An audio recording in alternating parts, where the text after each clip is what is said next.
Breaking news দর্শক বন্ধুরা, অন্তর্বর্তীকালে সরকার doctor Yunus তিনি পদত্যাগের সিদ্ধান্ত নিয়ে ফেললেন। তিনি বললেন প্রধান উপদেষ্টা ডক্টর মোহাম্মদ ইউনূস পদত্যাগ করে চলে যেতে পারেন। এর ডক্টর ইউনূসকে তার দায়িত্ব থেকে সরে যেতে বলা হবে। ডক্টর ইউনূস সরে যাবেন। নতুন সরকার গঠিত হওয়ার দিকে বাংলাদেশ যাচ্ছে। সেখানে যদি আমেরিকা এবং ভারত হস্তক্ষেপ করে, সেই ঘটনাই কি ঘটতে যাচ্ছে? শেখ হাসিনা তো বিদায় ঘটেছেই, এখন খালেদা জিয়াকে রাজনীতির মাঠ থেকে সরিয়ে দিতে হবে। খালেদা জিয়া আর দেশে ফিরতে পারবেন কিনা, -2 ফর্মুলার দিকে যাচ্ছে কিনা দেশ আবারও। কবে ফিরছেন খালেদা জিয়া, আদৌ ফিরতে পারবেন কিনা, এই সময়টার জন্যই কি অন্তর্বর্তী সরকার অপেক্ষায় ছিল? হঠাৎ করে আবারও আলোচনায় আওয়ামী লীগের সাধারণ সম্পাদক ওবায়দুল কাদের। দর্শক, গুরুত্বপূর্ণ ভিডিওতে আপনাকে স্বাগত। আজকের ভিডিওতে আপনাদের সামনে বেশ কয়েকটি গুরুত্বপূর্ণ ভিডিও ফুটেজ নিয়ে হাজির হয়েছি। দর্শক, আজকের এই ভিডিও শুরুটা দেখে আপনারা বুঝতে পেরেছেন যে আজকের ভিডিওটা কতটা গুরুত্বপূর্ণ হতে চলেছে।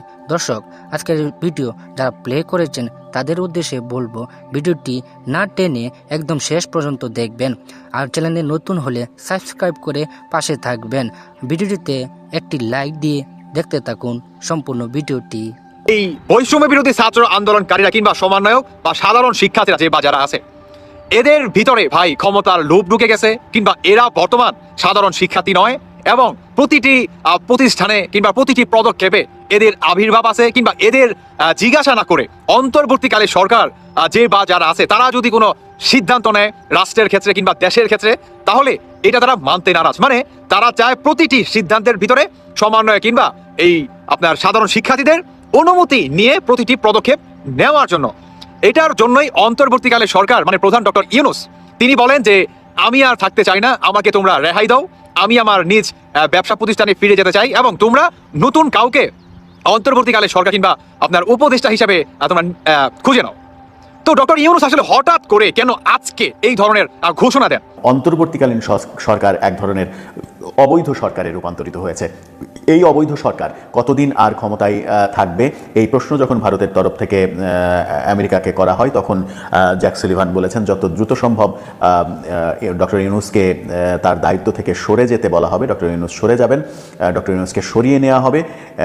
কিন্তু তার জন্য ভারতকে যে ব্যবস্থাটা করতে হবে সেটা হচ্ছে যে তার যেন সেফ এক্সিট হয়, তিনি যেন নিরাপদে চলে যেতে পারেন, যেখানে যেতে চান সেখানে যেন নিরাপদে চলে যেতে পারেন, এবং তার কলিগসরা অন্যান্য উপদেষ্টাদেরও যেন সেফ এক্সিট হয়, তারা যেন কোনো বিপদে না পড়েন, সেই ব্যাপারটা ভারতকে দেখতে হবে। ভারত তখন জানিয়েছে এটা আমাদের পক্ষে দেখা সম্ভব না, এটা বাংলাদেশের অভ্যন্তরীণ বিষয়, বাংলাদেশের জনগণের বিষয়। বাংলাদেশের জনগণ যদি মনে করে কেউ সেফ এক্সিট করবে তাহলে করবে, যদি জনগণ মনে না করে তাহলে করবে না, এরকম ব্যাপার মানে নাকি কথা হয়েছে। এবং সেটা এমনও হতে পারে বাইডেন প্রশাসন থাকাকালীন সময়েও প্রধান উপদেষ্টা ডক্টর মোহাম্মদ ইউনূস পদত্যাগ করে চলে যেতে পারেন, এরকম বিভিন্ন তথ্য আসছে।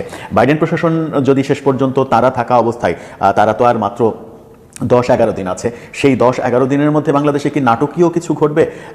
সংবিধানের দোহাই দেওয়া হচ্ছে, সংবিধান যে তত্ত্বাবধায়ক সরকার ফিরে এসেছে, অন্তর্বর্তীকালীন সরকার ব্যবস্থা অবৈধ ব্যবস্থা, সেই অবৈধ ব্যবস্থায় আগামী নির্বাচন হতে পারে না, আগামী নির্বাচন তত্ত্বাবধায়ক সরকারের অধীনেই হবে।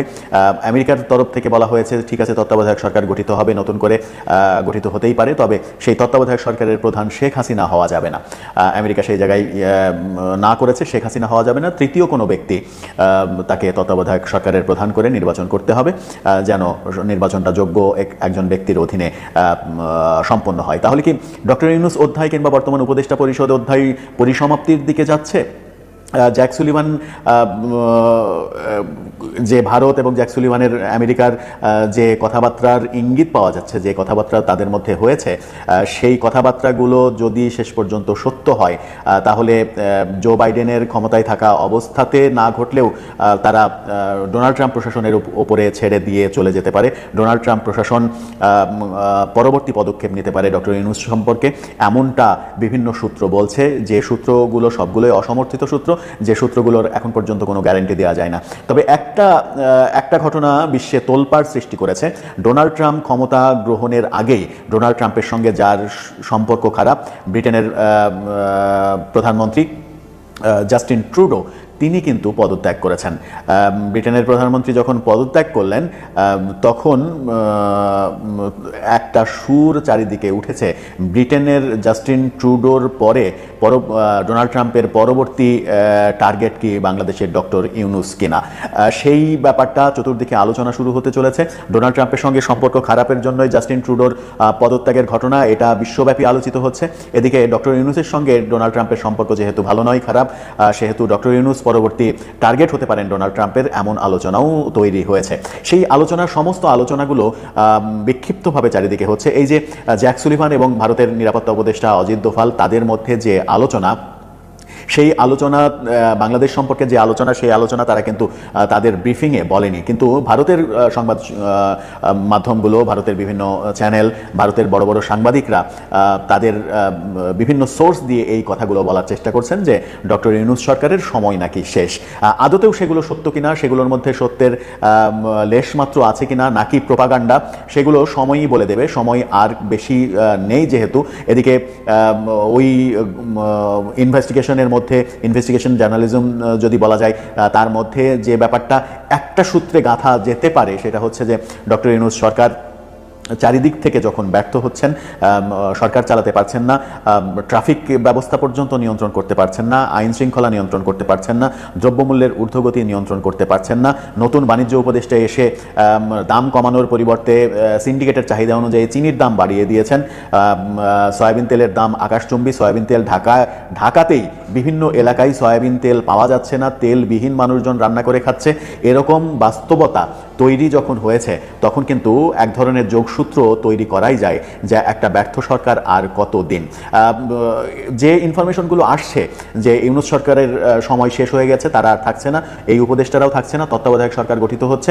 যে তত্ত্বাবধায়ক সরকারের কথা অনেকদিন আগেই বাংলাদেশের যে প্রধান আইন কর্মকর্তা অ্যাটর্নি জেনারেল তিনি বলেছিলেন, তত্ত্বাবধায়ক সরকার যখন সংবিধানে ফিরে আসলো তখন সেই দিনই তিনি সাক্ষাৎকারে বলেছিলেন বাংলাদেশ সরকারের নাম পরিবর্তন হচ্ছে, অন্তর্বর্তীকালীন সরকারের জায়গায় তত্ত্বাবধায়ক সরকার হচ্ছে, কিন্তু সেটা আজকে পর্যন্ত বাস্তবায়িত হয়নি। তাহলে সেটা বাস্তবায়নের পরিবর্তে কি নতুন সরকার গঠিত হওয়ার দিকে বাংলাদেশ যাচ্ছে?